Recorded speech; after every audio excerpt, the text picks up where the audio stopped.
And you had a great story. You talked with Abner Hines on the day he was released from prison after serving for 45 years. Yes, His sentence tragic. was commuted by Governor Rick Snyder. And so it really is an interesting story about how long does it take to change a life. Well, and that's the point, yeah. We're going to talk about it in just a minute, but I want you to go ahead and take a look. Oh man, they go all my nieces, man. And I walked out those prison doors this morning and I saw all the love that was sitting there, that family and friends and girlfriend and grandchildren and uncles, cousins. I was overwhelmed. I knew the definition of endearment. I knew the definition of love. I knew the definition of somebody that have been absent, of people that you think have forgotten about you, never forgot about you. Their presence overwhelmed me. It's not a word in the English dictionary that I can describe for the love that they showed me today. I said to them when I came out of there, they asked me how I feel. My simple words was, I feel all the way up, like the rap song. You know, I felt as light as a feather. I felt free. I know the definition of freedom now. Yeah. I could breathe. You went to prison 45 years ago on a murder conviction. You don't deny that you participated in the crime.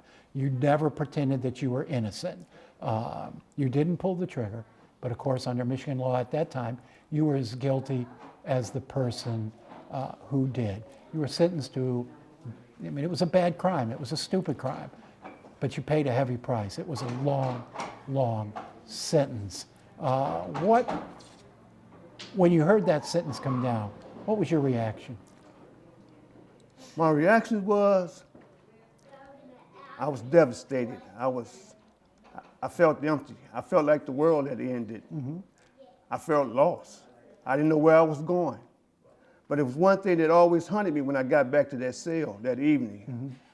I thought I was a tough young man growing up, being involved in the gang. But when I got in that cell, something echoed in my mind. It was my father's voice. And he was saying to me, Al, get an education. They can never take that from you. Learn to think, get your education. And that kept on echoing in my mind. And I wanted to cry. But the strength from the streets wouldn't allow me to cry because I still was living by street codes. Mm-hmm. Don't cry, you gotta muster up, you gotta be a man. These guys gonna think you're soft. So I didn't drop no tears. But mentally, I cried deeply. And I said to myself, I'm in big trouble. The only thing I got in my defense at this moment was the words of my father. Get an education, they can never take that from you. And you did that in prison. Yes. That's what sustained me over all these years. You got your high school degree, college degrees. Now, when you first got to prison, you had a little trouble for a few years. At what point over these 45 years do you feel like something changed inside you and that you were a different person than the person who walked in the doors?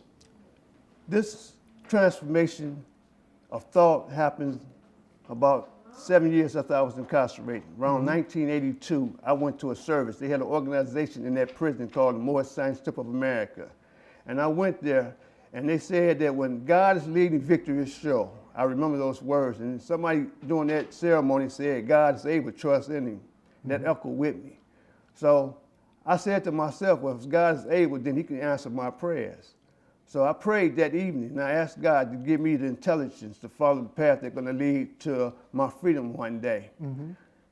And I kept going to those services, and I kept listening to those men that was incarcerated before me that was trying to teach us younger guys values and morality and how to act and how to grow up and be responsible and be a man. And that echoed with me. I decided to change at that moment.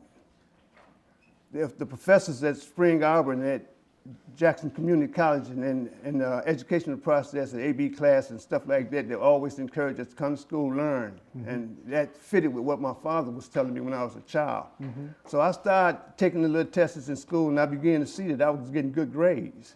I was getting A's and B's and stuff like that. I didn't know I was that gifted and I can understand and grasp things. I didn't know, I thought I was an average kind of person. But my grades told me I was better than average. So as I continued to get those grades and I got my GED and I got it with a nice score, I went to Jackson Community College, and the first semester I made the dean's list. Okay. That really inspired me. I ended up making the dean's list for the next 2 years, and I graduated from Jackson Community College with honors, and they gave me a gold certificate on my diploma. I sent it home. I was proud of that. So at that point, do you feel, that was 38 years ago, 37 years ago? Yes. At that point, do you feel you could have re-entered society and been a productive member and a peaceful member of society? Yes, it's a fallacy to think that it takes 20 or 30 years or even 15 years for a man to change his life around. Words have a way of saving, creating, as well as destroying. It just depends on what a person allowed to go in. It was something inspirational a guy told me years ago, a fellow prisoner. He said, Al, let me tell you something. There's a man with the hand, and there's a man with the eye, and there's a man with the nose, and a man with the ear, and a man with the mouth. You got to learn to control those different minds. You got to learn to tell your hand not to take something that don't belong to you. You got to tell your eye not to look at something you ain't supposed to look at. And he gave me the story about, I think it was King Solomon in the Bible when he looked at another man's wife and had him killed. He said that eye and that lust got him in trouble. If he wouldn't know how to control it, it wouldn't have happened. I took that to heart, and it motivated me. What are your priorities? What are your plans? One thing prisons have taught me is to use time wisely and not throw it away. I live in the now. And I tell my sisters and I tell everybody that will listen to me, when we gone, we can't smell no flowers, we can't hear no I love yous. Just love one another right here where we can hear and appreciate each other. So I plan, like I told them this morning in the prayer, I want to love all you guys. I want to get to know all you guys. I miss my family.